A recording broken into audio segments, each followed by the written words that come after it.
latest Ryan Coogler film, Black Panther Wakanda Forever, has dropped in theaters. So today I'm going to stop and rank all 4 Ryan Coogler films from the least best to the best.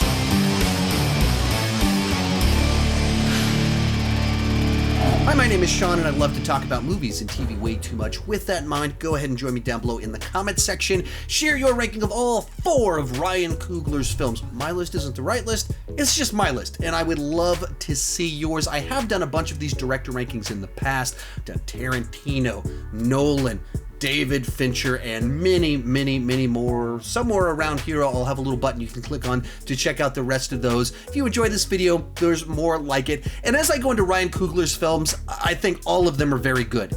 It's not just that he doesn't have a bad film. I would say that all of his films are very enjoyable, very well done at what they are attempting to do. With that said, let's get started. In least best place is Fruitvale Station, and this is a movie that's very strange to rank with the other 3 because this is an independent, low-budget film about a real-life tragic event, and his other 3 movies are huge-budget, massive franchise films. And so comparing them, it's a little bit tricky because they're all films, but in the world of films, they're very different beasts. And when it comes to this one, it's a very interesting experience that crescendos in a very powerful final 20 minutes that just kind of makes your blood boil. And it makes you angry, frustrated, sad, because you're watching something that really took place.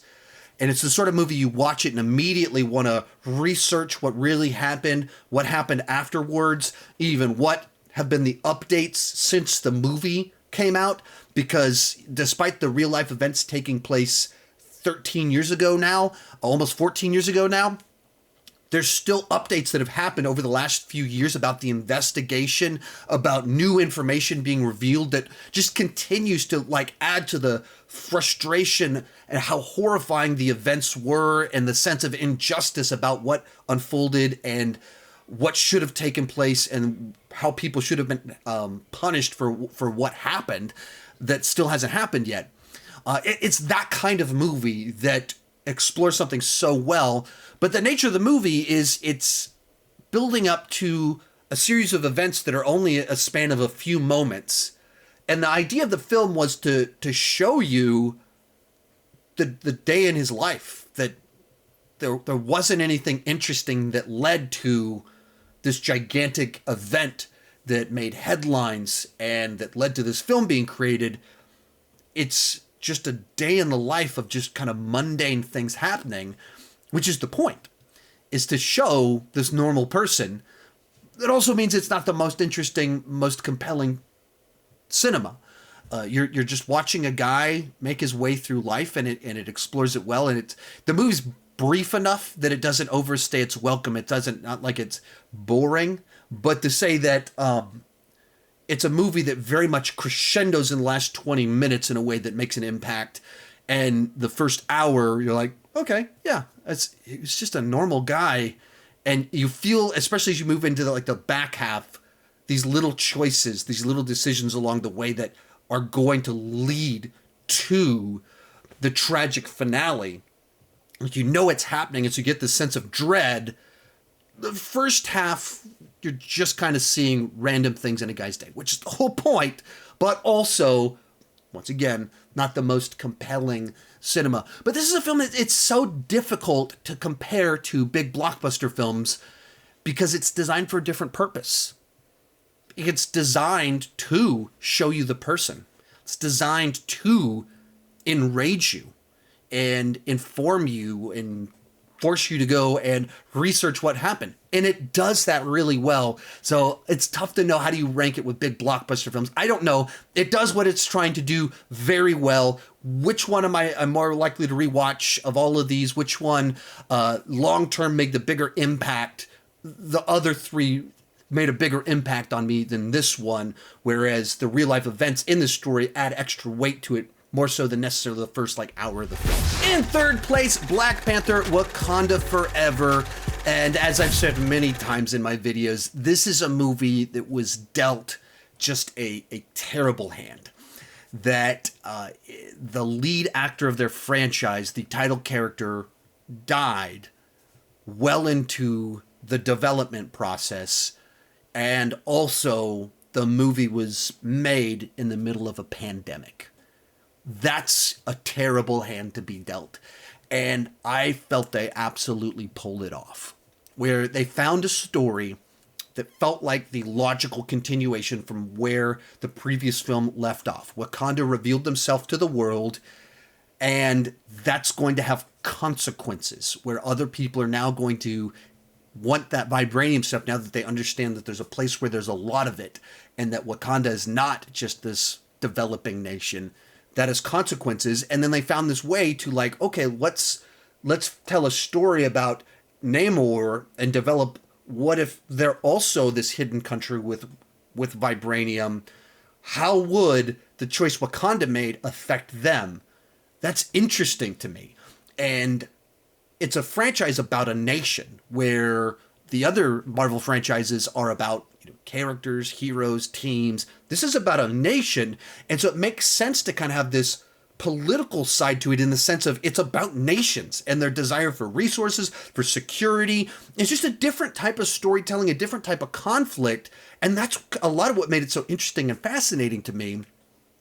And they found a way to take the real life passing of Chadwick Boseman, interweave that into the story, and add all these new extra layers and emotion to the whole film, where the choices that T'Challa made are having big, gigantic consequences for Wakanda as a whole, and the people that are trying to lead and move Wakanda forward are in the middle of mourning his death still and processing it.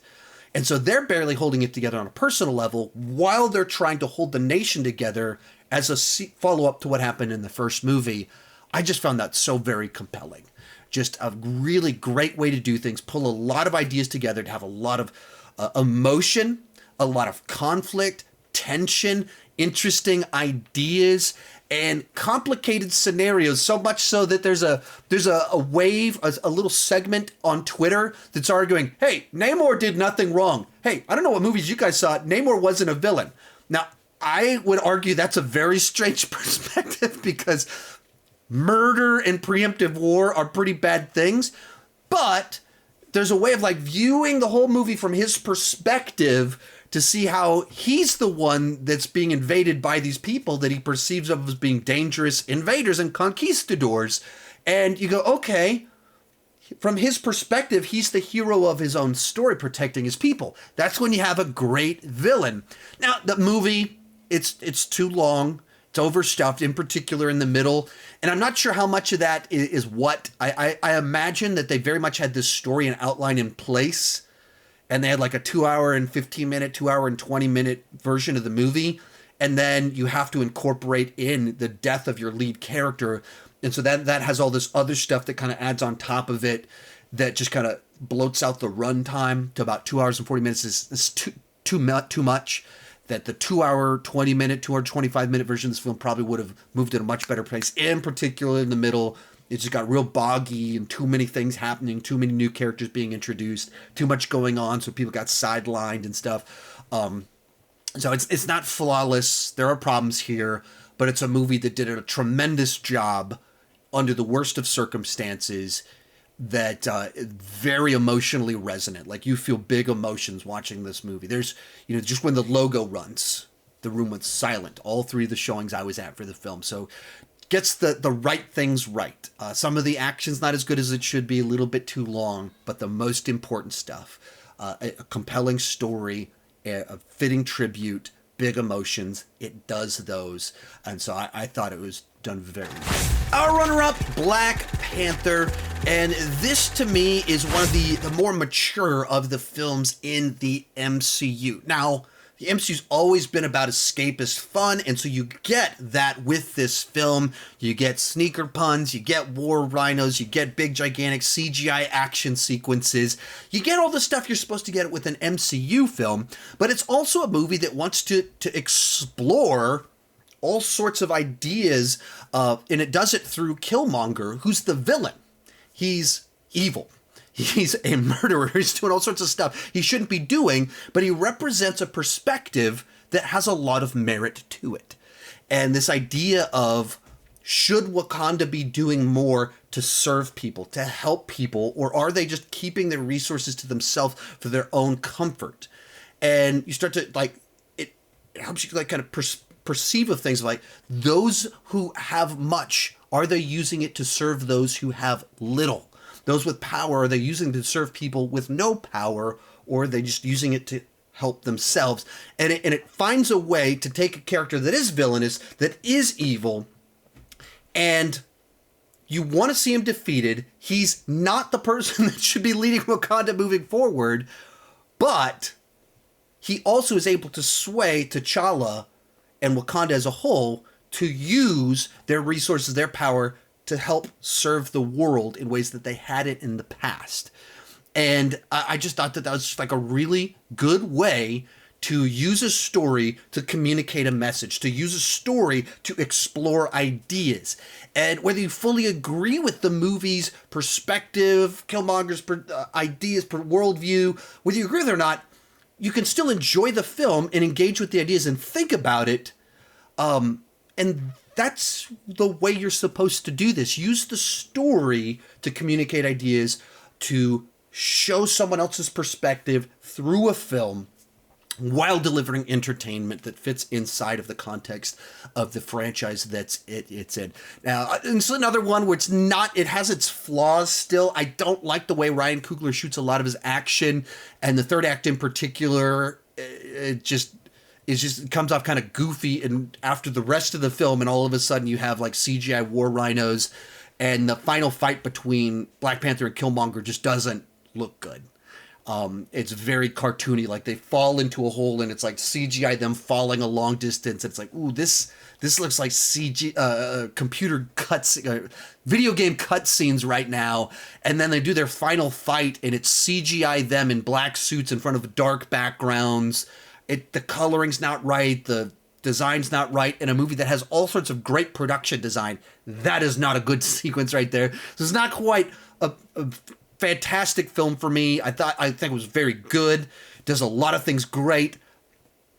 Nominated for Best Picture, that always struck me as like a bit of an overreach there, but still a very, very good film, and just about top tier MCU. But coming in first place is Creed. Now, when they first announced this project, I could not believe that they were deciding to do something this silly. The Rocky franchise is one of my favorite movie franchises of all time. Stallone's my favorite actor of all time. Rocky Balboa is my favorite movie character of all time. And the idea of doing a spin-off about Apollo Creed's son, it just sounded like a terrible, terrible idea to me. Then they put out the first trailer and I was like, wait, that actually looks like it's capturing the magic here. There's actually something to this. And then I saw the movie and they absolutely found the next story to tell in the world of Rocky. And they found a way to tell a story that built off of Rocky IV, which is a very silly film. It's a very 80s film. I love it. It's amazing. I've got a Rocky IV poster right there on my wall. I love the movie, but it's very much a product of the 80s. It's a very odd film. It could only be made in the 80s, and it's a very silly film in a lot of ways. And they took that movie and they made it better by taking it seriously and building off, like, what would the ramifications of that be if, Apollo had kids and jump forward, they're all grown up. They lived without their father. Like, he died in the ring. What would that do to them? And they find this story about Adonis, to explore of him as this illegitimate son that never really knew what his place in this world was. And in the one sense, he's spent time in juvenile detention, but he also kind of grew up in a world of privilege. And he has a great family name, but he never really acknowledged it. And so this person with a very conflicted background, and then finding Rocky at the final stages of life where almost all of his friends and family have died, his son has moved away, and all of his good memories are in the past. So where would he be at? Where would he find family and friends again? And just found the right story that felt like a compelling new journey for Rocky, that continued the franchise in a way that was meaningful, that has all the beats that you want in a Rocky movie without feeling like you're just copying what worked before. Where Adonis is nothing like Rocky. His background is nothing like Rocky's, but you can still make him an underdog in a different sense because he's in such a different place. And his inner struggle is so different from Rocky's in the original Rocky. He's someone that knows that he has a great name, knows that he had a great father, and he's wondering, am I worthy of it? Was I a mistake? Who am I can I stand on my own? And I thought that was so profound. It works for me every single time that I watch it. As someone that went in very skeptical, very cynical, like, why on earth are we doing this? It absolutely won me over. It has some of Stallone's best acting that he's ever done. And so for me, this was an absolute win. Fantastic addition to one of my favorite movie franchises. So it comes in at number 1. If you enjoyed this video, remember I've done a bunch of these director rankings before. Nolan, Fincher, Shyamalan, and so many more. You can check them out right over there in that playlist. Thank you so much for watching, and keep talking movies to us.